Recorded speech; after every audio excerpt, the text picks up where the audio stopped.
Well, one bit of good news for you. Regent University has launched a new academic institute that will counter the anti-Israel propaganda that is fueling the rise of anti-Semitism, racism across college campuses in America by equipping evangelical Christian students to know how to counter false narratives in academia.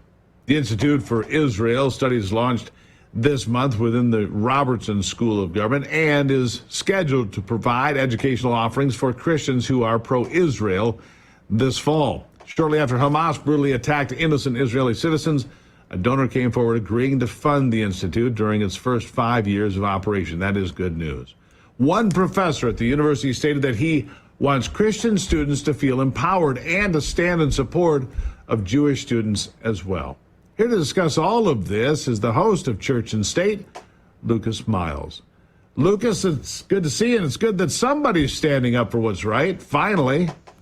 Absolutely. I think this is great news out of Regent. I think they're a solid school that is really standing up for a right thing here. I think that, and they're right about this. There's so many Christians that although they might be pro-Israel, when it really comes to kind of bringing that sort of apologetic for Israel as a sovereign nation and having the right to protect their borders, they struggle. They're not up to date on the modern geopolitical framework around the conversation. And so they get into a debate with somebody online or in real life. And next thing you know, they feel like they're maybe out of their league in terms of what they're talking about. They can go up to the biblical narrative, but once the biblical narrative stops, they don't know where to go further than that. And we need to be able to equip people, for this. They're on the right side of history, but we have to help them to be able to communicate that correctly. Well, we do. And so this is one small step. I mean, you're seeing this all over. I saw them clearing some other universities today. I don't even remember which ones. I didn't know that these protests were still going on, but police battling people on campuses. And look, what have we found out? Most of these kids pulling these stunts, the Rent-A-Riot crew, is not a bunch of college kids. It's people shipped in, people that are there to create problems, to break things, to take over buildings, to just to be violent. It's like they just want to be the mob and the mob rules. That's what it looks like to me, Lucas.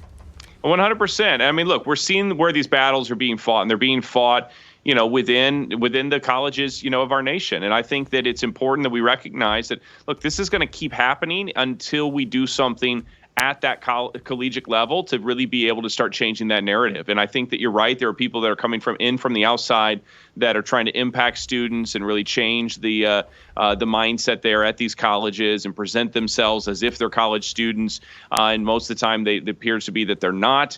And so, this is really where the battle is at. And we might be able to create some policy today that helps protect Israel. But if we don't really ensure that we're going to change the minds of future generations and really give them solid instruction and resources and good understanding of global history in that area, that we're going to lose the battle down the road. And so we need programs like this, and I think it's really cool to see Regent rise up for it.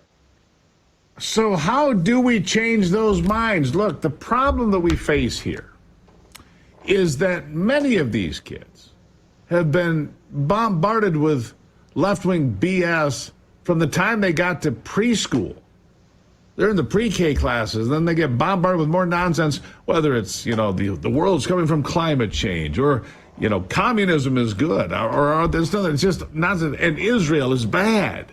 Being a religious person is bad. You see this all the time on Church and State, Lucas. It's this mindset that's being drilled into them.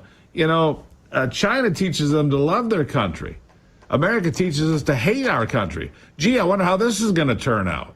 Honestly. Look, this is the next iteration of Marxist ideology, right? We went from race to sexuality, and now this is come down to kind of that Israel is the oppressor and Palestinians are the oppressed, and it's going to continue to push that narrative. But we have to first of all see the engine that's driving this, and that is Marxism. Really that's behind it. So we have to know how to deconstruct Marxism in general. So we need to teach students and equip them. I love being Summit faculty.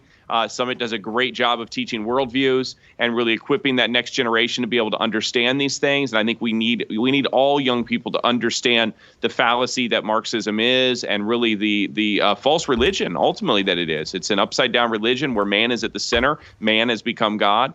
In addition to this, we need to understand, I think, the history of this area. We need to know where the term Palestinian came from, that this was originally a label that was placed by, a Roman emperor who was trying and to, let's be distance. Clear. Exactly. And so the we have Jews to came learn from these things. Judea, right? The Jewish people, that is their homeland. They came from Judea. I mean, this is pretty simple stuff. Anyhow, I got to leave it there, Lucas. We need to educate people. You're on the right track. We need to, but man, you got to go back and start over with little kids to get it back on track. Anyhow, out of time, my friend. Greatly appreciate it. We do have a lot of work to do. Come back anytime. You will, I know.